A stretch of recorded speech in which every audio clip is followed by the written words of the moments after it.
You are 12 years old, living in a small rural village in Ming Dynasty, China. The year is 1570. Your home is simple: wattle walls, a thatched roof, dirt floors. Your days are filled with chores, helping your mother, fetching water, and occasionally playing in the dust near your family's worn-out shack. Life is hard, but predictable.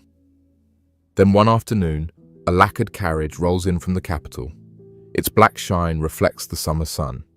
It doesn't belong here. A government official steps out, flanked by attendants. He wears embroidered silk, his hands gloved, his face unreadable. The villagers gather, quiet and tense.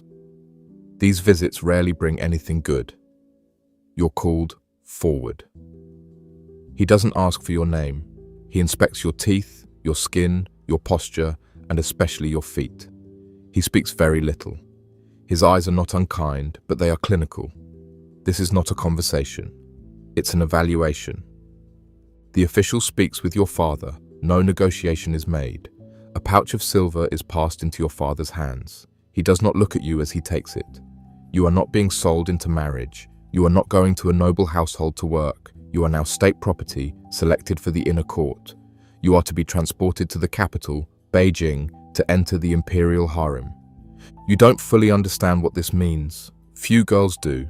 What you do know is that your life as a daughter has ended. You are taken immediately. You are not allowed to pack anything. The journey begins by cart, with other girls, most your age or slightly older. None of you speak much. The guards riding alongside carry weapons. You don't know if they are there to protect you or to prevent you from running. After days of travel, you reach Beijing. The walls of the Forbidden City rise before you, massive, red, and silent. You are marched through tall gates, then handed over to court eunuchs. Their presence is unsettling. Their voices are high-pitched and mannered, their expressions distant. They do not treat you cruelly, but their indifference is a message in itself. You are here to be processed, not welcomed. You are taken to a hall where physical inspections begin. It is clinical and cold. You are stripped, along with the others, and examined again. Height, skin tone, foot size, and physical symmetry are all assessed. One girl is removed because of a birthmark on her back. Another is dismissed due to a slight squint in her left eye. You are kept. Your small feet, though unbound, are seen as a sign of potential. If they had not yet been bound, they will be now. Foot binding is not universal, but in elite settings it is expected. Your feet are wrapped tightly, your toes curled under your soles. Bandages are applied with force, bones crack. The pain is not momentary, it becomes a daily reality. The belief is that tiny arched feet represent refinement and obedience. Beauty in this world is not about nature, it is about control. You will spend the next year learning to walk again. Your new home is not a room, but a system, a section of the Forbidden City designated for junior concubines in training. You are not yet considered a true consort. You are, at this stage, simply a candidate, a servant in rank but under careful watch. You are introduced to basic court protocol. You learn how to kneel, how to serve tea, how to bow, how to walk without raising your eyes, and how to dress. You are taught how to address senior women, eunuchs, and imperial inspectors. Silence is valued, obedience is rewarded, mistakes are remembered. You begin each day before dawn. You are responsible for cleaning your quarters and attending to assigned senior consorts. Some are kind, most are not. You quickly learn that the Forbidden City is not a sanctuary, it is a political machine. Everyone is watching, everyone is competing. You are given training in calligraphy, embroidery, music, and how to speak softly and slowly. Not to express yourself, but to serve and entertain. The goal is not education, it is transformation. You are being molded into someone who may one day be summoned by the Emperor. Whether that day comes or not depends on your appearance, your demeanor, and your ability to avoid error. The senior concubines pay little attention to you, but their silence is not protection. It is distance. Their status depends on not being associated with the lower ranks. A few glance at you only to correct your posture or reprimand a misstep. You learn quickly that being invisible is safer than being noticed. Rumors circulate among the younger girls, stories of former concubines who disappeared. Some say they were dismissed. Others claim they were imprisoned or executed for violating palace rules. You don't know what is true. What you do know is that no one speaks of these women by name. The food is plain but sufficient. The sleeping quarters are shared with straw mats and mosquito nets. There are no luxuries. Your body aches from the training and the constant pressure to present yourself correctly. You are rarely alone, and you begin to forget what silence felt like in the countryside. Here, everything is structured, regulated, and recorded. You are told that this is a privilege, that serving in the palace is an honor, but the expressions of the older women suggest otherwise. Few smile, fewer speak freely. As months pass, you are no longer the newest. Other girls arrive, and now you see them with the same silent caution. You begin to understand the hierarchy, how fragile it is, and how quickly it can change. At 13, you are still a child, but inside the Forbidden City, childhood ends with the closing of the gate. You are now part of the Imperial household, not a guest, not even a servant. You are an asset, one of hundreds, preserved and prepared for a single possibility, the Emperor's attention. Whether it comes or not will shape the course of your life, and if it does, it will only open the door to a different set of dangers. You are now 13 years old. 1 year has passed since you entered the Forbidden City. You no longer flinch when the gates close behind you. The red walls, once towering and foreign, now feel like permanent barriers. You've memorized every corridor between your quarters and the inner courtyards. You've learnt to walk without noise, to speak only when addressed, and to keep your eyes low. Your rank is still low. You are not yet a concubine of the Emperor, but you serve those who are. The Imperial harem, or knighting, is a strict hierarchy of women divided by rank, favor, and influence. At the top are the Empress and senior consorts. At the bottom are the girls like you, the selected women, or Xiunu, who are undergoing training and performing menial service. You begin each morning before sunrise. You wash, dress in standard silk robes, and report to your assigned post. Today, you're tasked with assisting a second-rank consort, a woman who has served the Emperor for over a decade. She does not speak to you unless you make a mistake. When you pour her tea too slowly, she taps the table twice. It's not a reprimand, it's a warning. You correct your speed at once. You're not allowed to show emotion. A smile that seems too self-satisfied, a pause too long, a glance too high, all can be misinterpreted. The women above you are not family. They are not mentors. They are competitors, and they guard their positions with quiet precision. You learn to read tone, to notice subtle shifts in posture, to recognize when not to speak. These are survival skills, not social ones. The rules are never fully explained. Some are written: never speak to a man unless ordered, never leave your assigned quarters after nightfall, never disobey a eunuch. But most rules are unwritten, enforced by custom and punishment. You learn them the hard way. The girl in the bed next to yours whispered back to a senior consort last week. She hasn't returned. No explanation was given. You begin to understand that power in the harem is fragile, but also absolute. The Emperor is distant, almost mythic. You've never seen him, only heard of his preferences from the lips of senior women and eunuchs. But everything in your life revolves around the possibility of him noticing you. Being summoned to his presence is rare. Being invited back a second time is rarer still. Yet it is the only path upward. The competition for that opportunity is quiet but constant.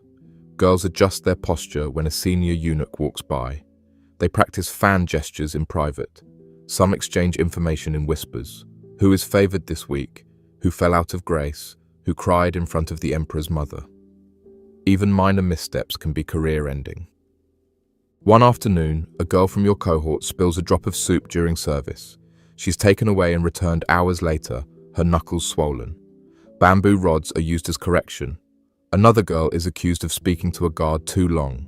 She is removed permanently. The guards, like the eunuchs, are not allies. The harem is not a place of protection. It is a controlled environment where any infraction is considered willful disobedience. You hear rumors, passed carefully in hushed voices. A senior concubine once spilled wine on a nobleman. She was dismissed from court and never heard from again. Another was caught sending letters to her family, which is strictly forbidden without permission. She was reportedly confined to a sealed room for months. Whether all of these stories are true doesn't matter. They shape your understanding. The palace is not ruled by justice, but by order. Your physical training continues. You practice walking on bound feet, which still ache daily. The bones are permanently altered, and the pain never fully leaves. But you've learned to smile through it. Pain is private. Visible suffering is a sign of weakness. By now, you've learned that favor is not earned by merit, but by perception. You are taught how to carry yourself, how to hold a fan, how to speak in metaphors. Intelligence is valuable only when it can be disguised as grace. You've begun to adjust your expressions, your gestures, even your tone of voice, not out of vanity, but out of necessity. This is not performance, it is self-preservation. When you're not serving, you are being watched. Eunuchs are everywhere. They manage your schedules, report your behavior, and enforce discipline. While technically powerless outside the palace, within it, they are the gatekeepers. They determine who is promoted and who is silenced. You've learnt never to challenge them. You keep your head down and your body moving. Each day repeats with small variations, scrubbing floors, pouring tea, fetching silk garments, attending ceremonial drills. Always in silence, always with care. One mistake could end your progress, or worse, your life. But amid the rigidity, you begin to understand the subtle codes of power. A well-timed bow, a favor returned discreetly, a respectful nod to a consort in passing. You begin to map the informal networks, the women who have influence, the eunuchs who respond kindly to gifts of embroidery or ink, the servants who speak too much. These observations will become more important than any official instruction. After one full year in the harem, you are now tolerated, not favored, not trusted, but no longer invisible. You are beginning to exist within the structure, which is more than most girls can say. Many are gone, dismissed for illness, rebellion, or irrelevance. You remain. Still, you are not safe, you are not secure, you are simply present, in a world that watches constantly, remembers everything, and forgives almost nothing. You don't know if the Emperor will ever summon you. You don't know if you'll live long enough to rise in rank. What you do know is that survival requires silence, vigilance, and the ability to disappear in plain sight. You are 13 years old, but already shaped by a system that expects you to perform perfection without flaw, obedience without thought, and ambition without visible desire. You live in one of the wealthiest palaces in the world, and yet you own nothing. Not your time, not your voice, not even your future. This is life inside the Imperial harem. You are 16 now. 3 years have passed since you entered the Forbidden City. You have survived. Many have not. The corridors are quieter than when you first arrived, but the silence is deceptive. Beneath the polished floors and painted walls, tension circulates like stagnant air. You are still a concubine in training, unmarried, unpaid, and largely unnoticed. But your place in the harem is more secure than it was. You know the rhythms now, you know how to move without being watched, and how to be noticed without speaking. Then one evening, everything changes. You are summoned. The message is brief and direct, delivered by a eunuch whose expression gives away nothing. You are to attend the Emperor that night. No explanation, no assurance of return, just an instruction. The other women do not speak to you as you prepare. No one offers advice. You bathe, dress in robes selected by the senior attendants, and are powdered by servants who say nothing as they work. You are carried to the Imperial chambers in a curtained sedan, your bound feet wrapped tightly, useless for walking. The chamber doors close behind you. No one speaks of what happens inside. What follows is not recorded, not discussed, and not optional. You emerge the next morning. The attendants avoid your gaze. From that moment, everything changes. Weeks later, a court physician confirms what you suspected. You are pregnant. The news is delivered quietly, but word spreads quickly. Pregnancy in the Imperial harem is both a potential elevation and a profound threat. Bearing a child, especially a son, can raise you to the rank of concubine of record, even consort, but it also draws attention, the kind that turns allies into competitors and rivals into enemies. You are assigned better quarters. You are given new robes, better meals, and a personal maid. Your name begins to appear on formal rosters. The eunuchs speak to you more carefully now, but the women above you take notice. They begin to observe you more closely. Their silence shifts into calculation. Within weeks, the rumors begin. One senior consort hints that you bribed the physician. Another accuses you of poisoning her tea. The emperor's mother, the empress dowager, the highest-ranking woman in the harem, summons you. Her power is unmatched, even by the emperor himself. She examines you without emotion. Her questions are precise and cold. Who have you spoken to? What have you eaten? Who attends your quarters? She says nothing of the accusations, but her gaze lingers too long. You are returned to your quarters, but that night, your food is left untouched. You wait. Nothing happens. The next morning, your maid tells you the accuser has been reassigned to an outer residence. Nothing is confirmed, nothing is written. But the warning is clear. Your status protects you, for now. You give birth several months later. A son. The announcement is made discreetly. A few gifts arrive. A few eunuchs bow lower than usual. The child is removed from your quarters and placed under the care of official wet nurses in the Palace of Eternal Spring, where children of imperial blood are raised. You are allowed to visit at set times. You see him only briefly, sleeping, wrapped in silk, watched over by guards and servants. You are not allowed to hold him for long. Still, the birth elevates your rank. You are granted the title of concubine of the 5th rank, one of many, but no longer among the lowest. You are expected to attend more formal events, dress with greater precision, and adhere to a new level of scrutiny. With elevation comes risk. The women who once ignored you now whisper when you enter a room. Some are polite, others are not. One offers you a hairpin as a gift. You decline. Later, a maid tells you it was rumored to be poisoned. The political atmosphere in the harem grows heavier. The emperor rarely visits now. His time is divided among dozens of women. Your position depends not on affection, but on perception, what others think your position might become. And in the palace, perception is often more dangerous than fact. A eunuch you've never seen before arrives with a message. The Empress Dowager wishes to speak with you again. When you arrive, she is seated beside a physician and a scribe. She does not raise her voice. She tells you another woman has accused you of cursing the emperor's health, a capital offense under imperial law, especially in times of illness or political instability. You are ordered to defend yourself. You deny the charge. Your voice is steady, but your mind races. You remember your son. You remember the girl who once vanished after a similar accusation. You remember the sealed gates and the locked rooms. The Empress Dowager watches you, unmoving. Then, a maid from your quarters arrives. She speaks clearly, stating that she witnessed another consort bribing a eunuch to place herbs in your room. She presents a letter, taken from the eunuch, confirming the plot. The Empress Dowager reads the letter in silence. Then she gives a single command. The accuser is removed. She will not return. You are spared, but the lesson is permanent. From this point forward, you live carefully. You write nothing. You speak little. Your actions are deliberate, measured, filtered. You understand now that pregnancy was not your greatest trial. It was your entry into a new level of danger. You are no longer fighting for notice. You are now fighting to remain alive.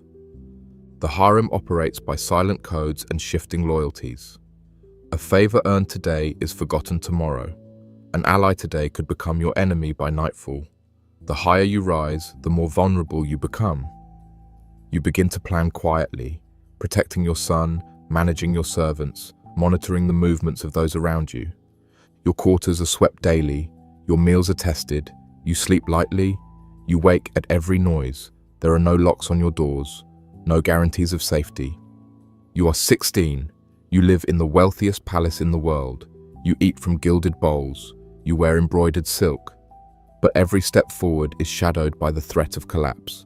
You are no longer unknown, and that may be the greatest risk of all. You are now 22 years old.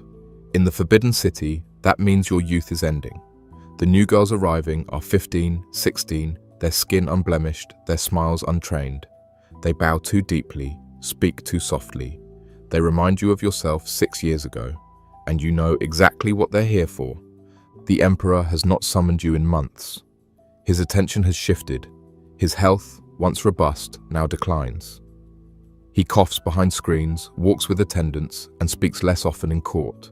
His household grows quieter, but his absence only sharpens the ambitions of those beneath him. Your son, now a toddler, still lives in the inner quarters for children. You visit when allowed. He doesn't always recognize you. You whisper songs you used to hum when he was an infant, hoping the sound still reaches some memory in him. But you see how the nurses control everything: his meals, his learning, his sleep schedule. You are his mother in name only. He lives under the Emperor's protection, and that makes him valuable. It also makes him vulnerable. The court is uneasy. Grain prices have risen. Rumors of plague swirl outside the walls. Inside, whispers of a coming purge return like smoke through silk. The Forbidden City has too many mouths, too many concubines who are no longer useful. Last time, over 100 women disappeared during a palace famine. No official record was kept, no names were read. You feel it in the air again. Servants avoid eye contact. Eunuchs speak more quietly. Meals grow smaller. Water arrives later in the day. The palace is preparing for something, though no one says what. Then one night, it comes for you. A fourth-rank consort, once a rival, now a threat, accuses you of using witchcraft to harm the Emperor's health. Her evidence is a bundle of dried herbs planted beneath your bedding.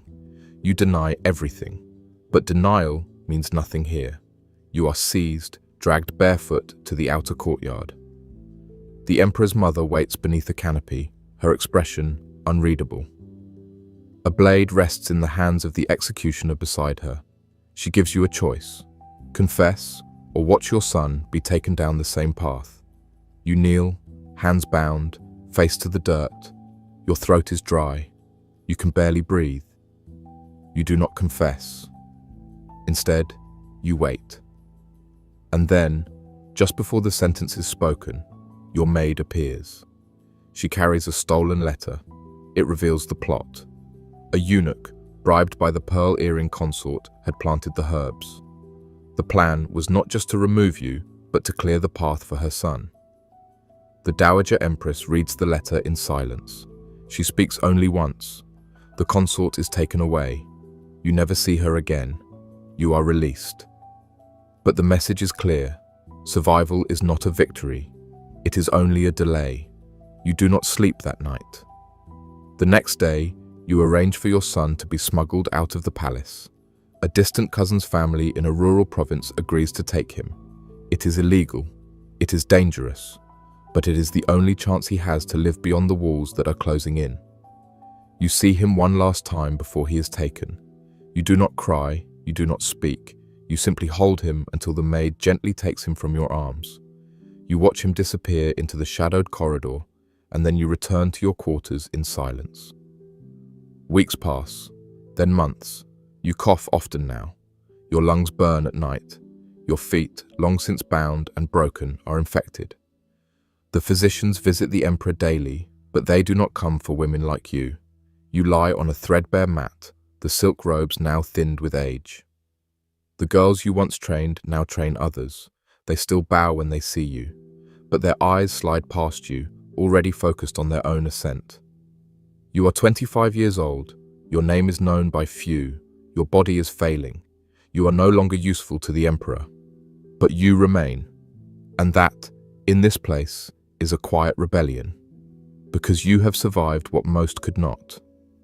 You navigated the palace without a family name, without protection, and without losing the part of yourself that still remembers who you were before the gates closed. You raised a son, protected him, and sent him away from the very life that consumed you. Your breath grows shallower, the nights longer. One evening, The lamps outside your door are not lit. The silence tells you what is coming. Your final thoughts are not of the palace, not of the emperor, but of the boy whose name cannot be spoken aloud. You hope he forgets you. You hope he lives. Your last breath slips out without ceremony. No record will mark it.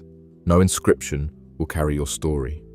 The palace continues, silk walls rustling, blades hidden in sleeves, new girls practicing their bows. But somewhere beyond the walls, your son walks on unbound feet. You were never just decoration. You were not a jewel in a crown. You were a body in a system built to consume you. But even within walls designed to erase, you resisted in silence. And somewhere, your legacy breathes.